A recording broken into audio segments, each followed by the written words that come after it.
नमस्ते. आज आपला विषय आहे सोशल मीडिया आणि आपण.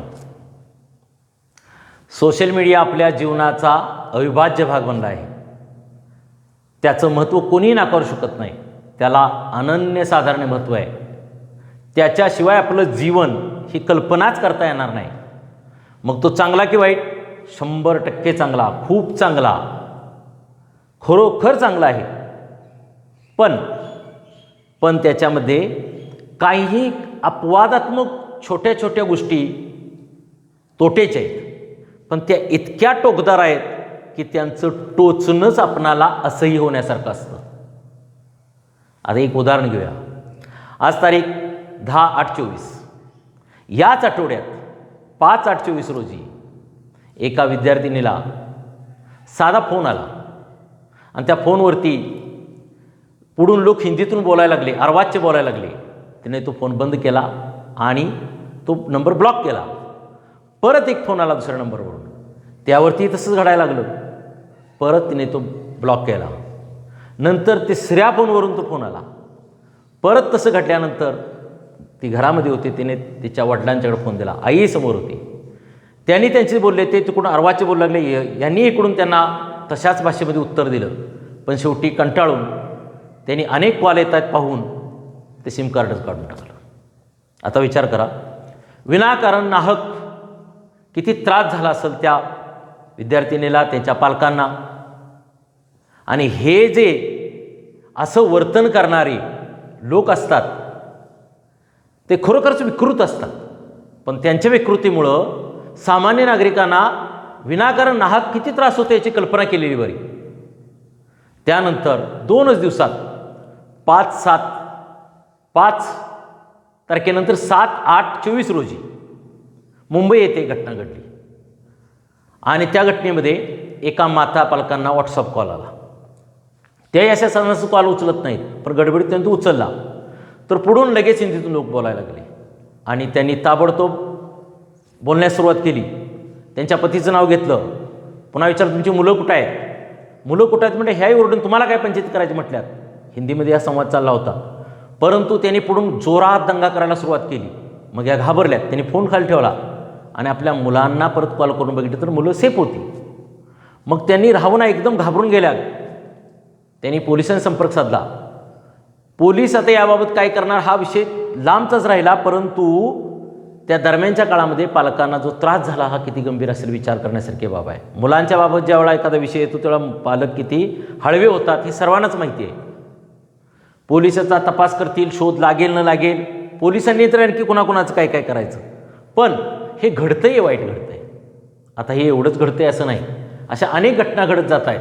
आणि ह्या घटनांच्यामुळंच लोक हतबल होत आहेत. अनेक लोकांचे फेसबुक अकाउंट हॅक होत आहेत, तर कुणाचे नवीन क्रिएट केले जात आहेत. त्याच्यावरूनही चुकीचे मेसेज टाकले जात आहेत. त्या कुटुंबांना किती त्रास होत असेल बघा.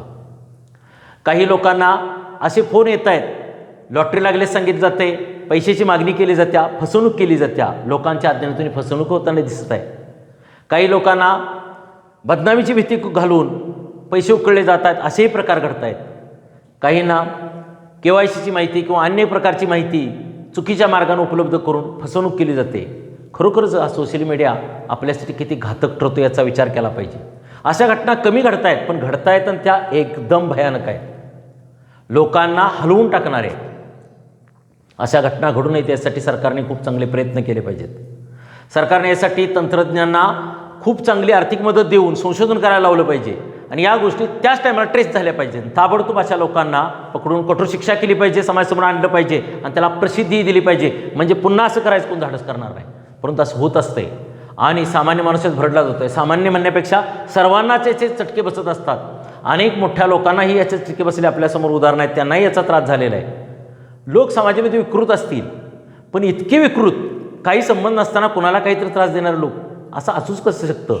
पण असो, जे असतील ते असू देत. परंतु या कायद्याच्या राज्यामध्ये असं होता कामा नये. प्रत्येकाला सुरक्षेची हमी मिळाली पाहिजे.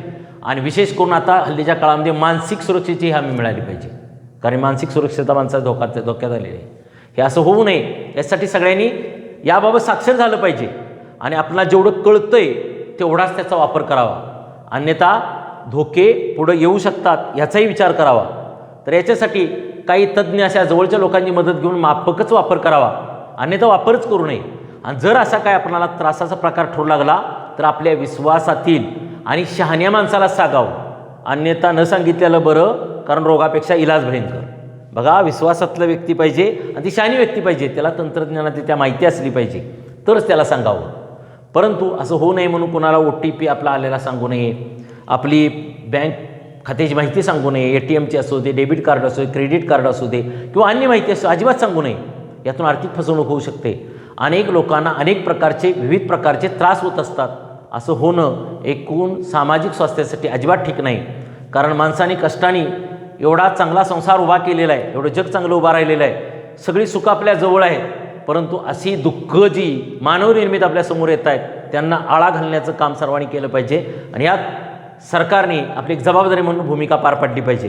कारण सामान्य माणूस करूच शकतो काय, सरकारची मात्र ही जबाबदारी, सरकारने याच्यावर योग्य ती कठोर पावलं उचलावीत आणि अशा घटना घडू नयेत म्हणून याबद्दल प्रयत्न करावेत. आणि घडल्यात तरी ताबडतोब त्यांचा ट्रेस लागून त्या गुन्हेगारांना पकडून ताबडतोब शिक्षा करावी, अशा प्रकारची सामान्य माणूस म्हणून प्रत्येकजण मागणी करेल. तर असे प्रकार घडू नयेत अशीच आपण अपेक्षा करूया. जरी घडले तर कोणी हातबल होऊ नये, घाबरू नये, गळठून पडू नये.